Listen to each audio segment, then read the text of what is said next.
The way that the step transaction doctrine gets defeated is to put time between the steps. At some point, so much time has passed between step A and step B that you can't really say it was a holistic transaction at that point. It was just you did A and then you did B.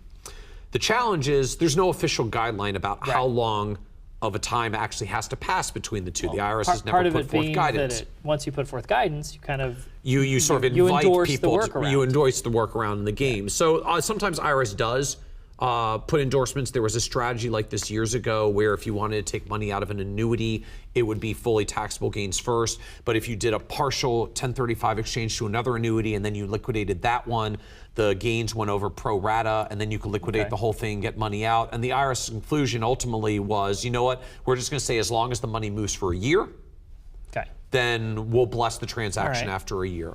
And so while there's been no definitive guidance for backdoor Roths, we actually take the same attitude with the clients, which is, you know what, let's wait a year from the contribution to the subsequent conversion, invest the money, let it do whatever it's going to do. At that point, you can legitimately say, no, Your Honor, I made a traditional IRA contribution. I let it sit for a while. It was invested. A year later, I decided to, given my circumstance at the time, I'd like to do a Roth conversion, so I did one. And then maybe later in the year, I make another IRA contribution, and the following year we might convert again. But you allow time for circumstances to change, which actually helps to substantiate that you allowed time for circumstances to change. It was not a given reality. You were definitely going to do a Roth conversion.